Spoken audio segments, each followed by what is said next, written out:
members of the United States military, incredible people. I want to wish you all a very happy Thanksgiving. We're going to have a great year. We have a year coming up. The foundations are ready for one of the best years we've ever had.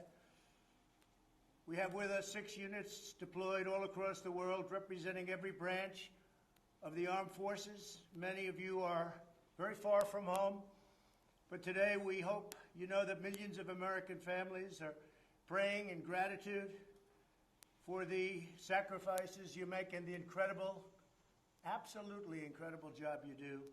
As President, I want to personally express my profound thanks to each and every one of you for your devoted service to our nation. Our nation is doing very well. It's the highest honor of my life to serve as your Commander-in-Chief. Representing the Army today, I want to recognize Lieutenant Colonel Timothy Redhair and the United States Army 36th Infantry Division. Tremendous people. From your base in Kuwait, you support our fight against radical Islamic terrorism and help combat Iranian aggression. We salute you. Thank you very much. And you'll say perhaps a few words in a little while. We appreciate it very much, Timothy. From the Marines, we have Special Purpose Marine Air Ground Task Force based in Kuwait, which conducts crisis response throughout the Middle East. Colonel Andrew Pridey, your warriors bring the fight straight to the enemy so that American families can sleep soundly at home. We've been building up our military. We spent $2.5 trillion in the last 3.5 years, and we've never had anything like it in terms of equipment and all of the elements that we put together. Space Force, we're very proud of, brand new. Nobody thought that could happen. So we spent $2.5 trillion, all new tanks and missiles and rockets, and everything is tippy-top. Nobody thought we could ever get there. We've done it quickly. Most of the equipment is there. Much of it is there. Most of it's coming. The rest of it's coming in over the next, I would say, 6 months to 12 months. All made in the USA, which is very good. But every American owes you a debt of thanks, and we appreciate it. Also with us are men and women of the U.S. Navy aboard the USS Winston Churchill. It's a beauty. Led by Commander Timothy Shanley. You're deployed in the Red Sea, where you deter terrorists, defend freedom of navigation, and escort ships through the Strait of Hormuz. Your magnificent ship is a powerful symbol of peace through strength. And that's what we have now, is peace through strength. You look at what's going on. No wars. They're saying, wow, the president, 4 years, no wars. We stopped wars, and we won, as you know, 100% of the ISIS caliphate in Syria, Iraq. We've done a job. Welcome as well to everyone at Ali Al-Salam Air Base in Kuwait, including Major Tommy Rutherford and the 386 Expeditionary Logistics Readiness Squadron. Thank you very much, Tommy. Your mission: support our soldiers on the ground and deliver precious cargo where it needs to go, including transporting 18 tons of medical equipment during the China virus pandemic. Keep up the outstanding work. Great job you've done. I hear all about it. It's amazing work you do. From the United States Space, and this is a very important thing to me, the Space Force, because it's 75 years since the Air Force. This is the first one, new branch. The United States Space Force, we're joined by Lieutenant Colonel Matthew Lohmeyer and the 11th Space Warning Squadron. That sounds great. At Buckley Air Force Base in Colorado. You keep watch around the world to detect missile launches, space launches, and nuclear detonations while providing critical intelligence. All of you are pioneers in the newest branch of our armed forces. And again, it's very special to me, that new branch, because that was something that I felt was necessary. And I never said it during a campaign. I said it after I became president. I saw what was happening with China and Russia and others. And it's really something, so we're very proud of it. Finally, we have with us members of the U.S. Coast Guard, Port Security Unit 308 under Captain General Rocco. You're joined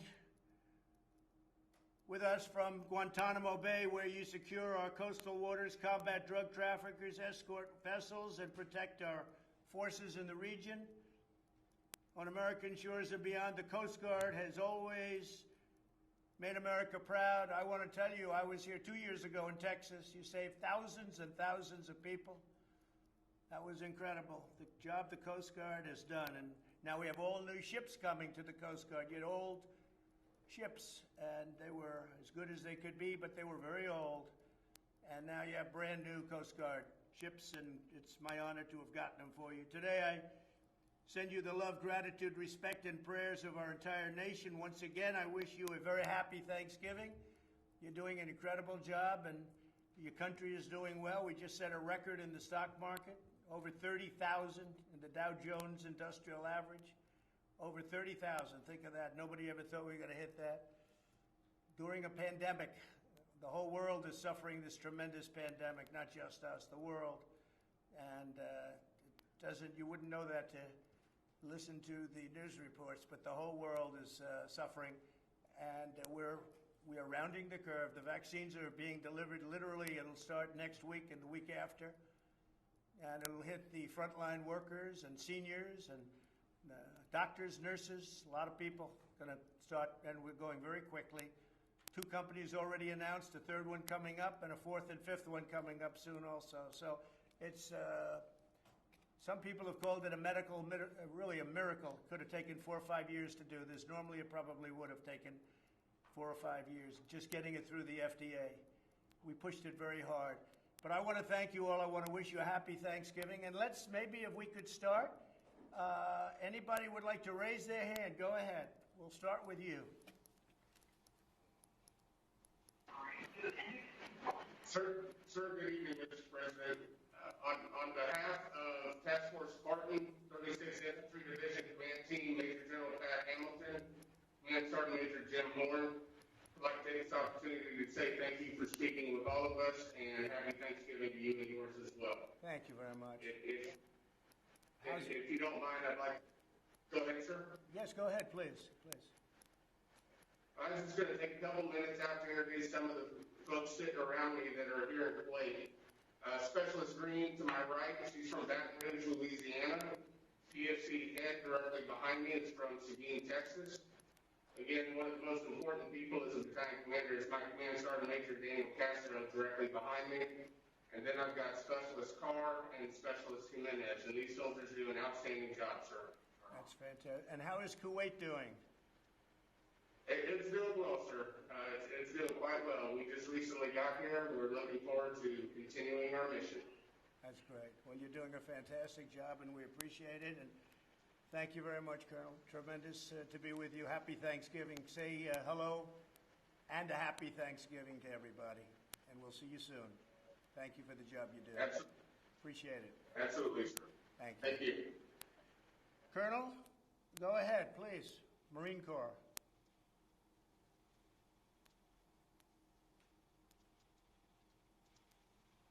Thank you.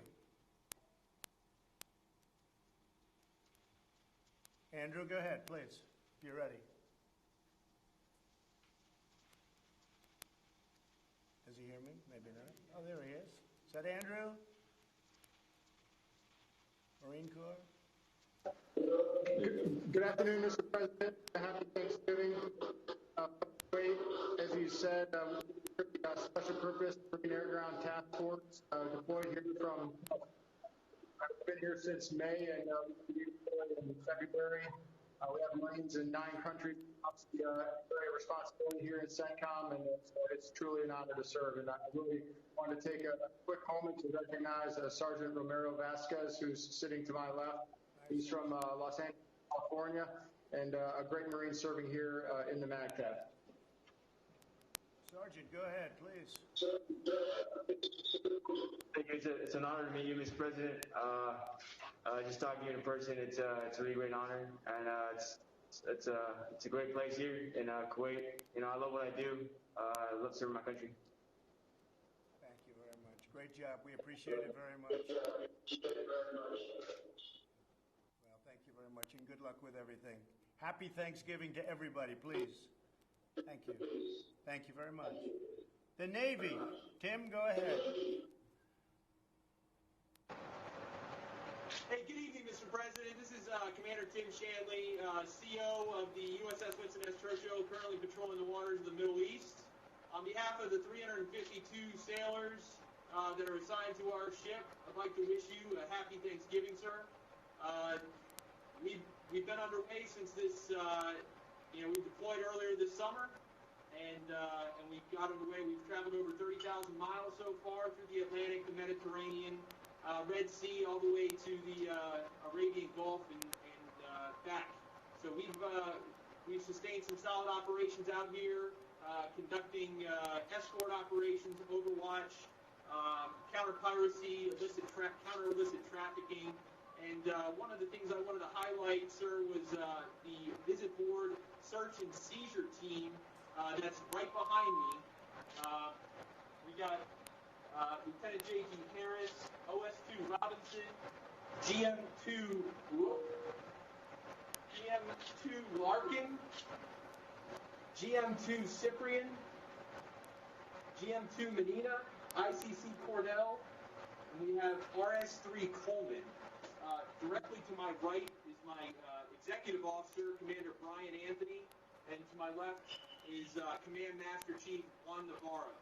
It's our honor to be on this VTC, sir. I wish you a happy Thanksgiving, and it's great to be here, sir. Well, I want to thank you very much. Is that the engines I hear behind you? That sounds like a powerful group. It sounds like waves crashing into the ship, but it's a beautiful sound. It's a beautiful sound. Are you enjoying what you're doing, Tim? Absolutely. Yes, sir, Mr. President. It's so fulfilling being out here. I have, people say other things are America's team, but I am in command of America's team out here, sir. Yeah, it's great. And your equipment is getting newer and newer, better and better. We're building a lot of ships right now, as you know. And we'll have them very soon. And I just want to congratulate you, everybody, but I want to congratulate you. Great job with the Navy. We appreciate it very much, Tim. Thank you. So the Air Force. Thank you, Mr. President. We'll do the Air Force, please. Please. Tommy. All right. Good afternoon, Mr. President. Hi. It's truly an honor to see you this afternoon. I was glad to hear you knew so much about our unit, so I won't talk too much about us, but I will tell you that also in this room today, we were able to invite one of our sister units here, which is the 386 Expeditionary Security Forces. So we got some folks here that represent 240 defenders here on the ground that protect 100 joint coalition and contractor personnel here in Kuwait. Also super proud to be able to obviously represent American interests out here, and super excited to talk to you today as well. Two folks I wanted to highlight who could not be here with us today. These two units lost individuals during this rotation, which was Sergeant Boulette and Senior Airman Fan. Great Americans, one from each of the units that's represented here, and your conversation with us is a great morale boost, so much appreciated for you doing that, sir. Well, I appreciate it. I love doing it, actually, and I'm very proud of it because we've spent so much. When we took over, our military was very depleted. You know that very well. You know it probably better than most with the Air Force because the planes were old, they were tired, and now you have all brand new F-35s coming and others. And your tankers, your bombers, the whole thing, they're all coming. Hopefully we never have to use it for war, but we're better prepared than we ever have been. When I came in 4 years ago, hard to believe, almost 4 years ago, we were in sad shape, and now we're in phenomenal shape. Have you seen the difference in the equipment over the last couple of years? Absolutely, sir. Definitely. Yeah. We went from old planes to brand new planes, from planes that were very visible to stealth, where you can't see them. Stealth helps. Do you agree with that? Yes, sir. If you can't see it, you can't hear it. It's very, I don't know much about what you do, but I know if you can't see it, I like it better. Anyway, thank you very much. And Tommy, thank you for doing a great job. We appreciate it very much. Thank you. Thank you, sir. So now we're going to a special place in my heart, Space Force, because nobody even thought about Space Force. And I looked at it and I said, I said, we're going to have to come up, we're going to have to do something because I look at what China was doing and Russia was doing, others are thinking about doing. And I want to just thank you very much. Is Matt there? Matt? Mr. President, good afternoon and happy Thanksgiving. This is Lieutenant Colonel Matt Lohmeyer, commander of the 11th Space Warning Squadron. You can't see everyone in the room, but we've got a number of others here. Grateful for the opportunity to wish you and the First Lady a happy Thanksgiving. And also want to thank you. You've already said what we do, which is provide strategic and theater missile warning for the nation and our allies. But want to thank you personally for your advocacy for an independent Space Force so that that could become a reality while we serve. We're very grateful for that. We're making great progress that I don't think we were able to necessarily make while we belonged to the Air Force. But having our own independent service we've made great progress already in the first year. So thank you for your advocacy for that. And on behalf of all of the missile warning operators here at the 11th Space Warning Squadron, we say happy Thanksgiving. That's good. Thank you very much, and you too. And I know the coordination with you and Air Force has been stellar. You're getting along great, and you're doing well together. And it really does work well together, but I thought that you should have separate. And as years go by and as decades go by, people will see the importance of Space Force. There's no question about it. So thank you very much. I appreciate it. And Coast Guard, please. Good afternoon, Mr. President. I just want you and the First Lady, your entire family, happy Thanksgiving. I hope you're able to spend some quality time with them today and enjoy one another's company. I just want to highlight a situation we went through during our pre-deployment workups in Mississippi, where we experienced a little outbreak of the coronavirus right around the 4th of July timeframe. You know, we had a healthy respect for the virus and how it could affect our ability to train and meet our operational commitments. But as a unit, we had a greater confidence in the patriotism and professionalism of the Wardroom, Chiefs Mess, and crew of PSU 308 right behind me, sir. We were steadfast in our resolve to meet our operational commitments and relieve our sister unit on time and as scheduled, sir. We did not back down, but rather we did not let fear or uncertainty dictate our actions. Mr. President, the men and women of PSU 308 are proud and honored to stand and watch this Thanksgiving in defense of our freedoms. From our unit, I want to wish you and the rest of the Trump family a Merry Christmas, Happy Holidays, safe and prosperous New Year. Keep hitting them straight on the golf course, Mr. President, and Semper Paras. Straight along. That's right. Thank you very much. That's great. That's really great. What, you're a golfer? Do you play golf? You love it, right? Yes, sir. It's pretty good. Thank you very much. The only form of exercise. Thank you very much. I appreciate it. And really, everybody, just congratulations. And, you know, I have to say, on the Army, we just made a tremendous purchase of equipment, as you know. I think Tim probably saw that, and you have a lot of equipment coming into the Army. In particular, we really went for top of the line, Tim. I guess you saw that. And you see it pouring in, and that's good. So it's an honor. We want to thank you very much, Tim. And thank you. I will say this, the Coast Guard, nothing and no stock has gone up higher than Coast Guard, the stock in the Coast Guard, the reputation of the Coast Guard, the job you've done on the hurricanes. And I think people didn't appreciate it as much as they do now, I can tell you that. It's gone very high. What you've done in Texas and in Florida in particular, in Puerto Rico, the job you did in Puerto Rico, and you go out there in those monster waves that are dangerous as can be, even with the new boats and the new ships. Then nothing's meant for the kind of waves we saw, especially in Texas. And you went out there and you did your job and you saved thousands of lives, as I said. And I'm very proud of the Coast Guard, so I want to really call it out. Thank you very much. Very proud of you. Thank you. Thank you all. Have a great Thanksgiving. And don't eat too much turkey. Thank you. Thank you very much. Thank you. Thank you very much. Thanksgiving. Mr. President, do you have any big plans for your last Thanksgiving at the White House? Well, we don't know what is last. If you look at what's going on, you have to really take a look at what's going on. They're finding tremendous discrepancies in the votes. And nobody believes those numbers. Those numbers are incorrect numbers. A lot of numbers have already been reported that's incorrect. You're going to see things happening over the next week or two that are going to be shocking to people. If you look at the numbers in Michigan, if you look at the numbers in Pennsylvania, if you look at fraudulent voting and fraudulent votes. So I can't say what's first and what's last in terms of is this the last one or is this the first one of a second term. We'll see what happens. Nobody wants to see the kind of fraud that this election has really come to represent. We are looking at things that are so bad in Georgia. They don't want to show us signatures. The reason they don't want to show us signatures is very simple, because we will find thousands and thousands. It's a very close race. It's hair thin.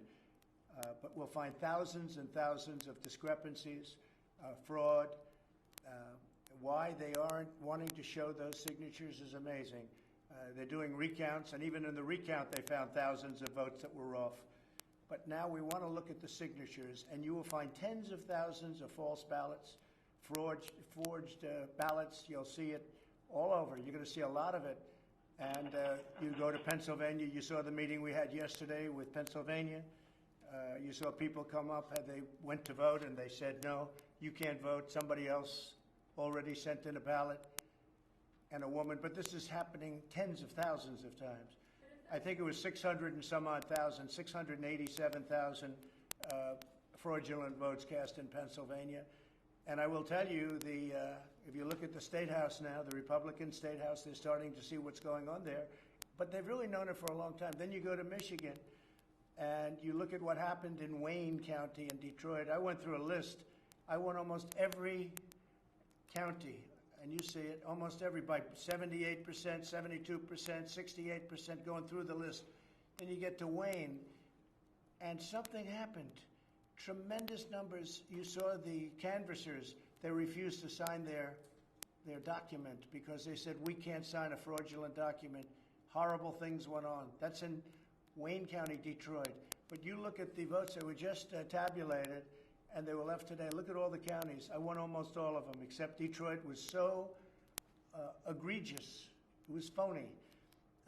Look at what's going on in Wisconsin. Wisconsin, they're finding tremendous discrepancy. You just take a look at that. Tremendous discrepancy. And elsewhere. So we're going to see what happens. But you can't have somebody assume office and already they want to get rid of America first. I mean, they want to get rid of America first. They don't want America first. You know why? Because China doesn't want it. China expressed their wish, please get rid of America first. And the Biden administration said, oh, that's okay, we'll get rid of America first. No, we don't want to get rid of America first. We want to put America first. And other countries should put themselves first, too, and I tell them that all the time. But we don't want to get rid of it. So I don't know what is going to happen. I know one thing, Joe Biden did not get 80 million votes. And I got 74 million, but there were many ballots thrown away, so I got much more than that. But I got 74 million. 74 million is 11 million more than I got last time. It's millions more than Ronald Reagan got when he won all. He won 49 states, I guess. He won 49 states, yes. And it's millions more than Hillary Clinton got. Joe Biden did not get, and by the way, Joe Biden did not beat Barack Obama with the black vote. Didn't beat him, okay? But they have him as beating him. And if you look at the numbers are false. The numbers are corrupt. It was a rigged election, 100%, and people know it. That's why you have people marching all over the United States right now. They know it was a rigged election. And look at what's happening in Georgia. A lot of things are being found in Georgia, and they are absolutely against showing. I mean, it's a sad thing. They don't want to show signatures. It can be solved if you show signatures, but you're going to find out the people that signed aren't the people that are supposed to be signing. You're going to find that the people that signed those envelopes, they didn't do the ballots, envelopes, and then somebody said maybe the envelopes were thrown out. There's tremendous fraud here. If you look at, wait just one second, if you look at 10 o'clock in the evening, you saw what happened. Then you had these massive dumps. Nobody's ever seen anything like it. You have Dominion, which is very, very suspect to start off with. Nobody knows the ownership. People say the votes are counted in foreign countries. No, and much worse than that, by the way, with Dominion. So, Dominion is also partially based in Canada, but it's based in other countries too. And nobody knows where the votes, but Canada refuses to use Dominion. Canada uses paper ballots. So think of it, they're based in Canada, and Canada refuses to use them. They're smart. They use paper ballots because paper ballots are the only thing, frankly, the only thing that really you're going to get an accurate tab on, because those machines are fixed, they're rigged. You can press Trump and the vote goes to Biden. All you have to do is play with a chip, and it's down, it's shown all the time. All you have to do is play with a chip, and they played with a chip, especially in Wayne County, in Detroit. You take a look. In Philadelphia, you take a look. We've had excellent meetings with senators from Pennsylvania, Republican senators and others, and they're seeing things. They knew it was dishonest, but they didn't know it was this dishonest. No, and you'll see it all. You'll see it all. So we'll see. Speaking of Georgia, I'll be going there. I spoke with the two great senators. They're great senators, Kelly and David. I'll probably be going on Saturday. We're looking for a site. We're going to have a tremendous turnout, and we seem to always have a good turnout. The people are very disappointed that we were robbed. We were robbed. I won that by hundreds of thousands of votes. Everybody knows it. You go down the streets, there were Trump-Pence signs all over the place, and we won that by hundreds of thousands, Georgia. So they're disappointed. I don't want them to be disappointed. That'll solve itself. We're finding the votes. Once we get to the signatures, we'll take over 100%. Once we get to signature 100%, we will take over Georgia, and we will get Georgia. But they have to show us the signatures. Stacey Abrams pulled the wool over the Secretary of State. I don't know who he is, but the Secretary of State. He said he donated to you. It doesn't matter. I mean, he says that too, but I don't know him. I never met him. I have no idea who he is. All I know is that's the ultimate. I donated to Trump. I respect Trump. I love Trump. I think Trump is great. By the way, we're giving nothing. This guy got played like I've never seen anybody played. Tell him if he donated to Trump, if he likes Trump, let us see the signatures. Why is he not letting us see? There's only one reason you can't see the signatures. That's because there's fraud all over the place. And even without looking at signatures, as you know, we found thousands of wrong votes. And by the way, always against me. It was not like 50-50. It was always against me. The other thing, take a look at Michigan. Take a look at what they did with respect to counties. Every county, 78%, 72%, 76%, 59%, the whole thing, one after another after another. And then you get to Detroit, and it's like more votes than people. Dead people voting all over the place. But anyway, going back to Georgia just for a second. So I'll be going there on Saturday night, and maybe I'll go twice. It's very important that we win those races. These are two great people. I know them both very well. They're both great people, and I think the two people, I beat the one gentleman. He ran against a congressional candidate who was an excellent person, frankly, and he didn't even live in the right community, and that's how we won. So now I have to beat him again. He lost as a congressman. He was going for Congress, as you remember, and now against Karen, and now he's running against David. He doesn't deserve to be there. He's a lightweight, and the other one is either a communist or a socialist. I can't figure that one out yet. But he's either a communist or a socialist, probably a communist. This is not for Georgia. And I just want to tell my people, don't be disappointed yet, because this race is far from over. But I'm going on Saturday night. I'll be in Georgia. We're going to have a tremendous crowd. They're looking for the right site. Probably we'd love to take one of the big stadiums, but you can't because of the COVID. So we'll have an outdoor form of probably an airport. Most likely it's an airport. They're looking for the biggest space. And we'll have, tens of thousands of people show up. But I think it's very important. And then I may go a second time, depending on how they're doing. I may go a second time. But they're two really good people. Yeah. Yeah, please, go ahead. Mr. President, if the Electoral College votes for Joe Biden on December 14th, will you concede the election? It's going to be a very hard thing to concede, because we know there was massive fraud.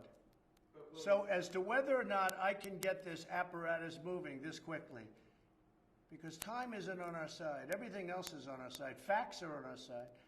This was a massive fraud. This should never take place in this country. We're like a third world country. We have machines that nobody knows what the hell they're looking at. I mean, you take a look at all the mistakes they made. Look at even Georgia. Look at all the mistakes they made. And all that was is a simple, you press a button. Look at Georgia, all the votes they found just by going, and I said they shouldn't even do it because it doesn't mean anything. They're doing a recount right now in Georgia that is meaningless. The only recount that matters in Georgia is to look at the signatures on the envelope, and you will find that those signatures do not match the people that were many of them, hundreds of thousands of them, hundreds of thousands, and I only lost by 12,000 votes. I didn't lose. I didn't even like to say I lose. I only, I guess we're 11 or 12,000 votes short. That's out of millions and millions of votes. They just got it over the line. And one of the things that happened, I did so well, and I was told this in 2 other states, that they didn't know what to do. They panicked. Take a look at their drops at 3 o'clock and 3:42 in the morning on certain states. They did drops where you're going along like this, and then you have a spike that goes up to the ceiling and down. It's disgraceful. We can't let that happen. And I will tell you, in Philadelphia, the Republicans, that State House Republicans, are very, very upset. And it's sort of appropriate because Philadelphia has become very activist. If you look at what's going on, they don't want that to happen to Pennsylvania, to the state of Pennsylvania. And it was, I don't even like to use, it was a rigged election. But sir, just to be clear, if the Electoral College votes for Joe Biden, will you concede? Well, if they do, they made a mistake because this election was a fraud. Just so you understand, this election was a fraud. I mean, they have Biden